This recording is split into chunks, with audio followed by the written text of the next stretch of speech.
Derek Adams, I'd like to know, in the situation you're in, but not just in football, but in life in general, how important is belief? How important is having faith that you can do the thing that you're trying to achieve, that in the face of adversity you can still triumph? How important is that to you, and how much have you got that in this group of players, in this situation you find yourselves in? Yeah, I would say we've shown that throughout the season, with our performances that throughout the season have been, very good for the majority of the time. And I think that belief, ability has been there. Yes, at times we've made mistakes, we've made errors for and against, but the belief's always been there. We've, pushed a lot of big teams in this league a long way. We've dealt with the pressure exceptionally well. We're going to have to do that on Saturday because we know we've got Carlisle at home, and that is a big game for us because we've got 5 games left and we've got 6 points to make up on the team that are directly above us. Does that belief come from the way that you play rather than necessarily the results? Because you've made a distinction there between the way you've played and the results you've got. Yeah, I think that the belief, the togetherness comes from every day. It's when you walk through the building, it's how we shape our day as players, as management, as staff, and how together we are as a group. And I think that comes from management, from the top, and we've had to have a group of players come together very quickly, and I think they've done that. And going into the remaining games of the season, we have seen the belief that they have in the squad. We've been unfortunate at times this season. We shouldn't be where we are, but we are where we are, and we have to deal with it. Does adversity, does being up against it, whether it's on the pitch or off the pitch, and you've had a bit of both, does that foster that togetherness? Does that foster you kick one and everyone bleeds kind of thing? Yeah, I think that can be correct. I think that you do get yourself into a shell where you don't let anything from out with get inside, and I think that's really important. You concentrate on what you're doing, you try and improve, you try and then improve the things that you've been doing well and do it better, and try and negate the areas where we haven't done so well, and that's what we've tried to do week on week. You've said before, everybody outside of your group probably expects you to be in the bottom two, probably expects you to get relegated.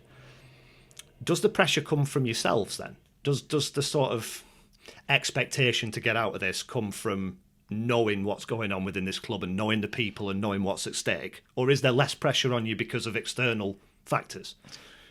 There's always pressure there. I think that when anyone goes into any job, there's pressure to succeed, and we have succeeded along the way because we've been able to keep on going. We've been able to compete, and that comes from the players. The players have shown that great togetherness and an abundance, and we've shown that we can win games against the top teams in the league. We've done that against likes of Wimbledon here. We've beaten Cheltenham recently. We've beaten Swindon here recently. So that's important because that gives you the belief that you can do it, and we'll need that going into Saturday's game. For the season to be a success across the piece, do you have to finish third from bottom or higher? Yeah, we have to, but success is what it is staying in the league.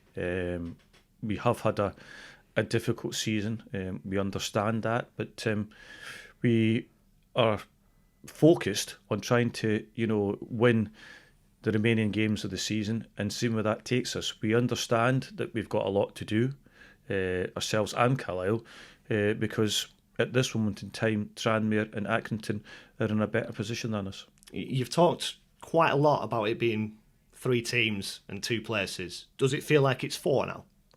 It still feels 3 because I think you've got to look at it. We've got to win 3 games between now and the end of the season to have any opportunity. That's without anyone doing anything else. So we understand that we've got to do that, but it is 3 teams at this moment in time because 6 points is the closest team to us at this moment in time. If you can win this game against the team directly below you, what kind of a blow does that deal to Carlisle's hopes? Yeah, I think it'll be very difficult for the team that wins on Saturday. I think that if we win on Saturday, then there's something got to give somewhere at Tranmere against Accrington, and we can gain 2 points or we can gain 3 points in one of the teams. So I think that's vital that we win. We can either win, and we need to look at goal difference as well, which we are looking at, and need to get that back to being a positive, obviously against Tranmere as well. Have the stakes ever been higher then, in terms of the difference between winning and losing this game? I think they're always important. I don't know what the football club's been in before, but I think there's been more important games before in many years ago. I think they had to go to Coventry many seasons ago in the last game of the season. So from that point of view, it is a big game. It's a huge game because the winner has still got a lot of opportunity. The loser isn't finished. We understand that because something might give at the other game. It's the weirdness of the fixtures that come out in July or something that you've ended up with this Accrington, Tranmere, Morecambe, Carlisle playing each other dynamic. Do you want to know when the game's in progress what's going on at Accrington? It doesn't matter. If Accrington and Tranmere draw and we win, we've gained 2 points. If Tranmere win, then we've gained 3 points on Accrington. So it doesn't change at the end of the day. It doesn't change our focus on how we're going to go about the game. We're going to go about the game and win the game. A draw doesn't do us any good on Saturday. Yes, it gets us a point, but a win is vital to us. Are you at the point, I guess especially at home with the form you've shown recently that I'm going to talk to you about in a minute, but are you at the point where points generally, it's probably worth gambling a point to try and get those extra 2? Yeah, I mean, we always try and get the 3 points, and we know how important that is. We only have to look at some of the teams that have won very little, well, a little more games than we have this season, but have drawn games. We've been on the wrong side of 1-0 defeats this season, and if we had taken points, if we'd won a few of these games, then we'd be in a much better position. The home form that you've shown, and I think the last 4 games form table, I think you're second in the home form table, joint top, same number of points. How satisfying has that been? 3 wins from 4, unbeaten in the 4.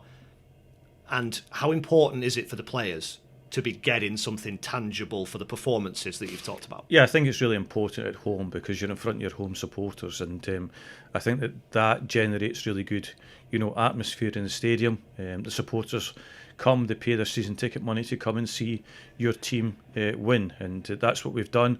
We have put on a lot of good performances at home. We've been unfortunate a number of times, but they'll be delighted to see the wins that we've had, in recent times.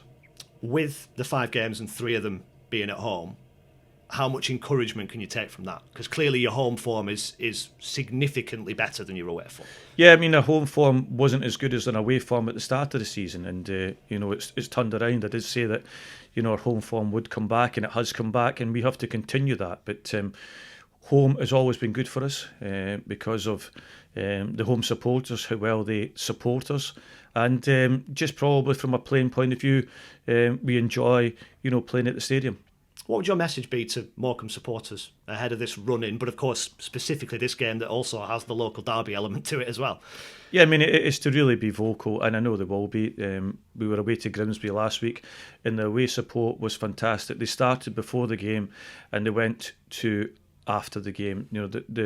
That helps us. We don't take a lot of supporters on the road, and that is difficult at times because one, you just don't get the backing that some other clubs can do.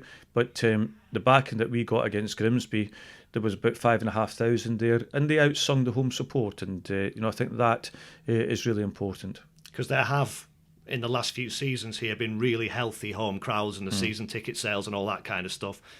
Can you make that count in the run-in with 3 of your 5 games being here? Yeah, of course. I think that being at home, walk-ups, people that haven't got season tickets walking into the game.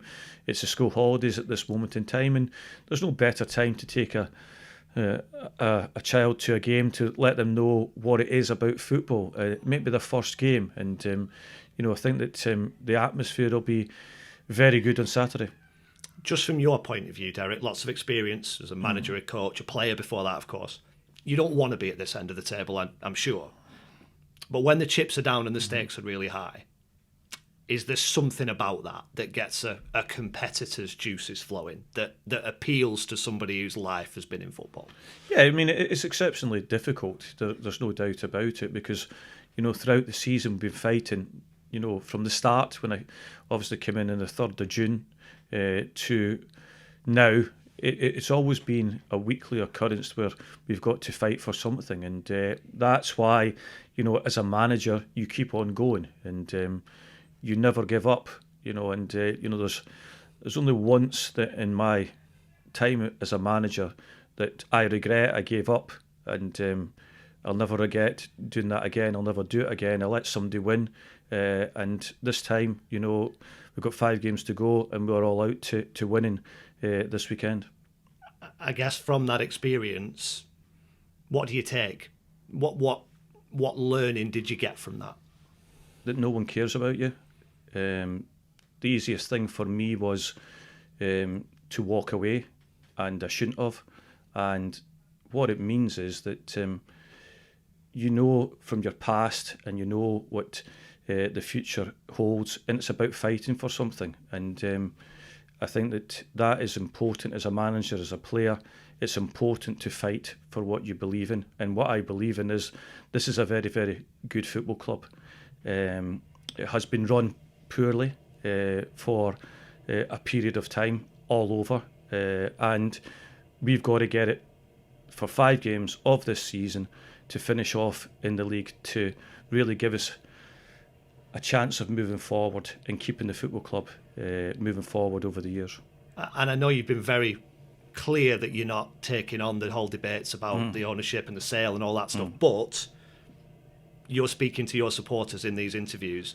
From your point of view, is there a benefit to suspending any element of protest, any element of fury at the ownership and concentrating on the football, or does it not matter to you? What we've got to remember is the owner is keeping the football club alive. He is keeping the football club running every week. No one else is. We've got, our sponsors, we've got our season ticket money, but he has to put money into the football club. But whatever way he's had to do it, he's the one that has had to put the money into the football club to run. If he hadn't done it, there wouldn't be a football club. And that's the facts. There's no one else in the background doing it. He's the only person that is putting money into the football club through sources that has allowed us to play this season. But I'm sure you can understand why fans are very unhappy. Protracted sales and... Yeah, but the reason for that is that there's no one come in and put the money where their mouth is. No one has gone and been able to go to the EFL and say to them that we are fit and proper and we're ready to go. That is the reason. The owner has told us that he's happy to deal with people, but no one has met the valuation. What we've got to understand is every year we're here, we made a £1.2 million loss last year. Who pays that off? It doesn't just come out the sky. Somebody's got to look after it, and that's the owner's had to do that. Yes, there might be something in the deal that has to be paid back, of course, but he has had to put money into the club. Get money for your old phone, MazumaMobile.com.